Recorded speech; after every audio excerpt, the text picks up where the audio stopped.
sometimes as family members, we experience the consequence of the addiction, right? No matter what it is. Right. But with gambling, it can be very hidden for so long before it's even surfaced. It's almost like an invisible disease because I can't smell it on you. I can't give you a test to see if you've been gambling. You discover from your bank account. Right. You follow the money and it can happen. And, a gambler could gamble 10 years and nobody really know the extent.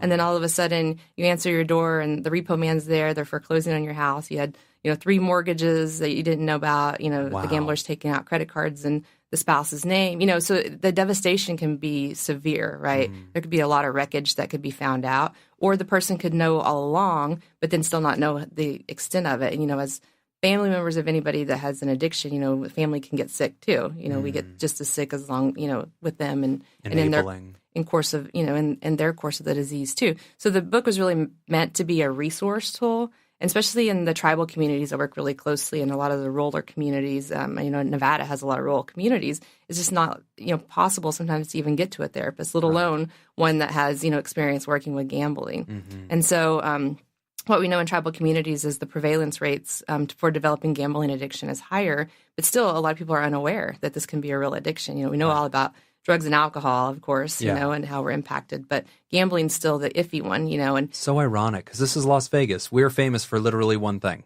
Right. We should have the best gambling treatment in the history of the world. Like, I promise you, Cape Town, Africa, where all the great white sharks are, they have a clinic that treats great white shark bites, pretty effectively. Right, But we don't seem to take it as seriously. It doesn't sound like our community sort of has that innate knowledge. But that's something you're on a campaign to change. And, with your mission. company and with your book writing and with your appearances on very influential podcasts like Hot Therapy. Right. Yeah, I'm sure this is a big turning step for Sydney. Yeah. Nobody knew about this till she showed up on Pod Therapy. Made me a star. Pod Therapy. Well, we're makers, Sydney. It's the alchemical process, right? That's right. We're in the pot. Yeah. And actually, what is the name of the book? The name of the book is Gambling: The Spirit That Talks in Your Ear So Your Heart Can't Hear. Great title. That is great. Where is it available? It's in the final stages of publishing right now. Okay. So we hope that it'll be available online. And then actually, I've been very fortunate that the Desert Research Institute here in town, DRI, and the head Beverly Ramsey has actually. There's some funding that they're going to put in and publish a bunch of copies, and they're going to be give them away for free. Oh my We're going gosh. to take them out to the tribal communities and give them to all the tribal health clinics throughout terrific. Nevada. So that way, even the rural locations can use them as a tool. That's terrific. So yeah, that's awesome. That's great. Yeah, so shout out to DRI. Absolutely. Yeah, I'm a huge fan of DRI. So the other thing that I kind of wanted to touch base on, some new trends happening in gaming. So what we're seeing now in Nevada is we're seeing skill-based gaming kind of start making its appearance. Can you tell us a little bit about like what that is and why you as a gambling addictions professional would be concerned about that? Yeah, so skill-based gaming, really the landscape of gaming and gambling is changing right now. And we're seeing a lot of more merging between the gaming industry, actual video gaming, and, the gambling industry. And what actually happened this year was that they've created the new skill-based games where they actually designed to look like a video game, so you can actually play people all across the world. I could go into the Palazzo or the Venetian, and I can sit down in a machine, and then it's like I'm there and playing my own video game at home, but yet I'm playing for money. Oh my gosh. And it's a new form of skill-based gambling that's coming out. Guys, I gotta go. I gotta. Where'd Jim go? Yeah, where'd Jim go? Well, no, it's interesting because when I hear that, my first reaction is, oh my gosh, that sounds so much fun. And like I'm thinking, oh, I think you targeted me, didn't you, Caesar? Because I'm a millennial. So it's like, okay, I wasn't pulling the switch enough. Correct. You are so correct. Now they're aiming at me because it's harder to impress me with like the pulling the little lever and seeing the bars swing around. Yep. Now I'm like, ooh, well, I'll go play against the people. But then my second thought is, this is terrifying because I'm already throwing my controller when I lose at Pac-Man. Now I lost $20. And so now it's like it hurts twice now. Right. Fantastic. Right. But then if you think about, even our iPhones and the games on our iPhone and the buying of skins and Candy Crush and now I need more lives. And, if you look at the games on our phone, what do they sound like? That What do they sounds look like? They Hold sound on. like the games in the casino. Light bulb Right. just went off in my head because Yeah. there's that Clash of Clans game, and I forbid my children to play it because I'm angry at the fact that if you lose, you have to pay $15 or something to play again, or you have to wait 48 hours to play. And so that is essentially skills-based gaming Exactly. where, oh my gosh. Okay. And so now with this merger that's coming along, I don't know if this is appropriate to say We can off edit it the later. record, quote unquote, hypothetically speaking, our kids are playing games that are designed to roll right into the gaming industry. Oh my gosh. All right, that's it. I'm dropping Caesars as a sponsor. Caesars, you're no longer sponsoring Pod Therapy. We're done. But MGM, we have an opening. So that's interesting. So yeah, so it's almost kind of like if I'm operating a casino, I can just jump in and kind of take over where the apps on my iPhone stop, right? I mean, it just kind of Correct. rolls Yes. right into.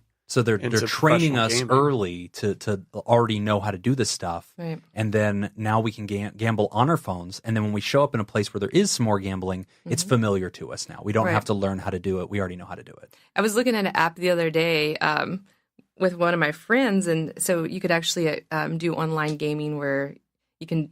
It's almost like the pull lever casino, Yes. gaming, and it rolls up on on your phone. Wow. And you could actually play a game where you bet baby Jesuses. You get 3 baby Jesus in the row. You That win. is, wow. Hit the jackpot. That is phenomenally sacrilegious. Wow, the blasphemy like- has really increased on Pod Therapy. I'm going to just say it. No, You're fine with it. Yeah, I'm okay with I'm it. just pointing it out. But It so just cracks me up. that is pretty funny. You can bet baby You Jesus. can bet anything.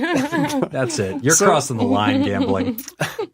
So one of the other questions that I had that I wanted to ask was, we've talked about how the addiction can easily be hidden from the family.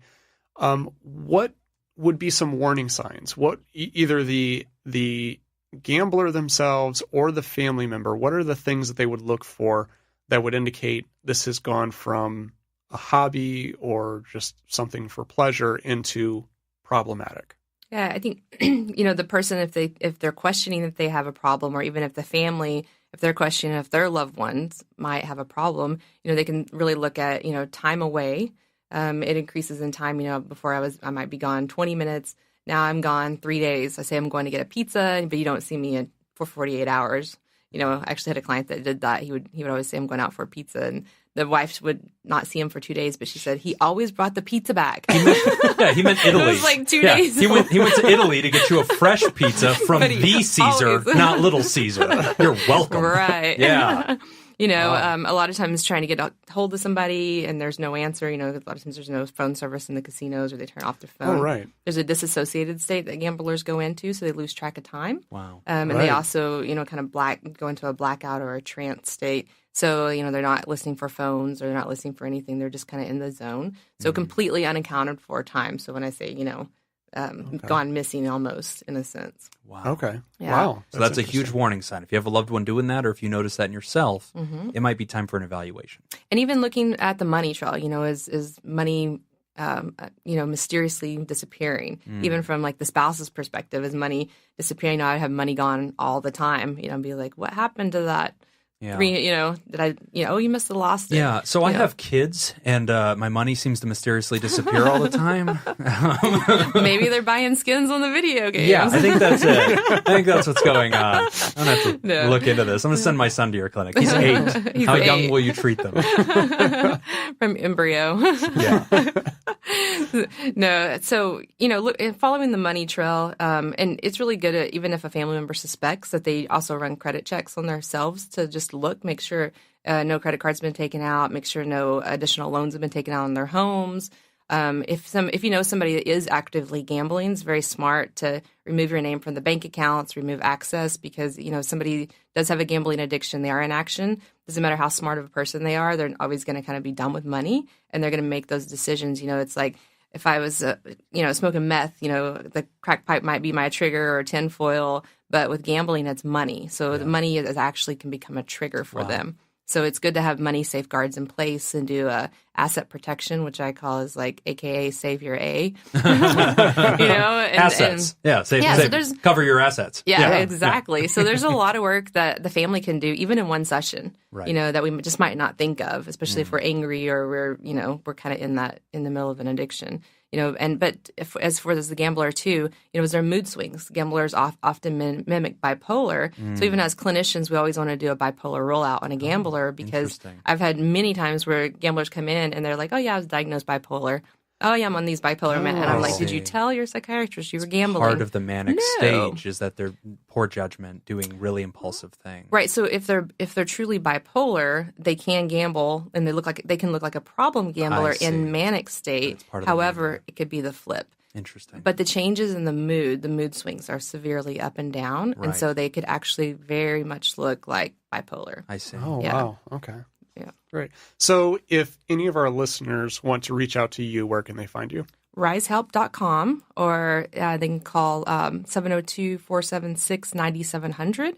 We're at Rise Center for Recovery over in Green Valley, kind of over behind the district, to our new location. Yeah. We do have a state funding for problem gambling, so we are actually able to offer no-cost services to not only the gambler, but to the family members to come in, and that can be up to 9 to 12 hours a week. And so it can be intensive, or they can come in for 1 or 2 sessions. All right, listeners, there's no excuse. It's no excuse. We got free books. We got free therapy. Get up. Yeah. Go cover your A. Are you on Are you on Twitter or Facebook? We're on Facebook. Okay. And we have an interactive new internet site now. So Great. Our website. Yeah. Well, thank you, Sydney, for coming in. We really appreciate it. Do you want to stick around, help us answer some listener mail? I would love to. Yes. We're going to avoid the lawsuits. Yeah. Juicy stuff. Finally some estrogen in the room. Yeah, exactly. Okay, so our first mail comes to us anonymously. Title, How Can I Make Myself Be Sexually Attracted to My Nice Guy Boyfriend? So I generally date guys that have some sort of emotional baggage and are therefore not emotionally stable. I chase them the whole relationship. They stay in it half-heartedly until inevitably they break it off and I'm heartbroken yet again. I know this is a problem within myself and one I'm actively working on to change. My current boyfriend and I started dating, and I've never been treated this well before. He is sweet and considerate and genuinely a nice person. I enjoy hanging out with him, I enjoy cuddling with him, but having sex with him is not something I want to do. We have sex and I enjoy it, but the thought of him in bed almost turns me off. He's not bad at it by any means. Physically, he's just not my type, but he's cute. How can I learn to be sexually attracted to him as I am emotionally? So I asked my wife this question, Nick. She said, marry him. How do you do it? Marry him and have kids. It'll happen eventually.